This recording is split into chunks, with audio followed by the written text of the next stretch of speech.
உங்கள் சத்யாவில் இப்பொழுது ஆடி அதிரடி தள்ளுபடி. டாஸ்மாக் கடைகளில் ஆன்லைனில் முன்பதிவு செய்து மதுபானங்களை வாங்கும் வசதியை தமிழக அரசு சோதனை முயற்சியாக அறிமுகம் செய்துள்ளது. இது தொடர்பாக பல்வேறு விமர்சனங்கள் வந்துள்ள நிலையில் அமைச்சர் விக்னேஷ் அளித்த விளக்கத்தையும், இது சாத்தியமா என்பது குறித்து ஏஐடியூசி மாநில தலைவர் பெரியசாமி அளித்த கருத்தையும் தற்போது பார்க்கலாம்.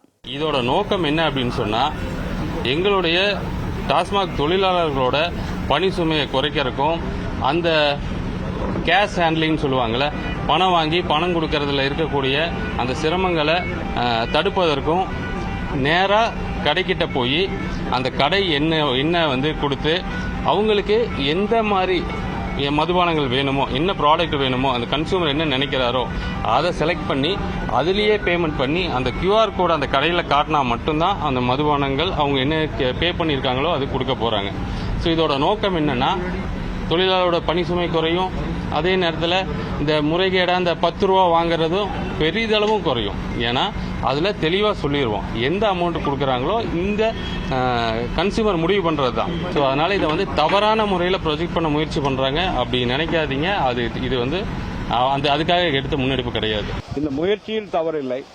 ஆனால் இது நடைமுறை சாத்தியமா என்பதை ஒரு முறைக்கு 1000 முறை அரசு சிந்திக்க வேண்டும். இப்பொழுது ஆன்லைனில் மதுபானத்தை தேர்வு செய்பவர்கள் தமிழ்நாடு முழுவதும் உள்ள 4000க்கும் மேற்பட்ட கடைகளுக்கும் சரியான முறையில் இணைய வலை தொடர்பு இணைப்பு இருக்கிறதா என்பதை முதலில் பார்க்க வேண்டும். சாதாரணமாக அலைபேசியில் பேசுபவர்களே பல்வேறு தடைகளுக்கும் இடையூறுகளுக்கும் ஆளாகி கொண்டிருக்கிறார்கள். இந்த ஜிபே மூலமாக பணம் அனுப்புவதிலும் பல்வேறு குறைபாடுகள் ஏற்படுகிறது.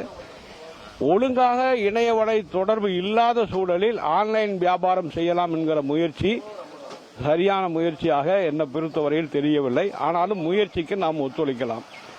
இப்பொழுது அடுத்த ஒரு பிரச்சனை, முக்கியமான பிரச்சனை, 21 வயதுக்கு கீழ் உள்ளவர்களுக்கு மதுபானங்கள் வழங்கக்கூடாது. கடைகளில் அறிவிப்பு பலகை தொங்கவிடப்பட்டிருக்கிறது. ஆன்லைனில் பதிவு செய்யக்கூடியவர் என்ன வயதில் இருக்கிறார் என்பது யாருக்கு தெரியும்? 21 வயசுக்கு உள்ள இருக்கிறவங்க கடைக்கு போனா மதுபானம் கொடுக்க கூடாதுங்கிறது விதி. அப்படி வந்தா எங்கேயுமே மதுபானம் கொடுக்க கூடாதுங்கிறது நாங்களும் ஆன்லைன்ல தான் கொடுக்கவே இல்லையே. நீங்க ஆன்லைன்ல பே பண்ணிட்டு கடைக்கு போனா தானே உங்களுக்கு அந்த ப்ராடக்ட் கொடுப்பாங்க.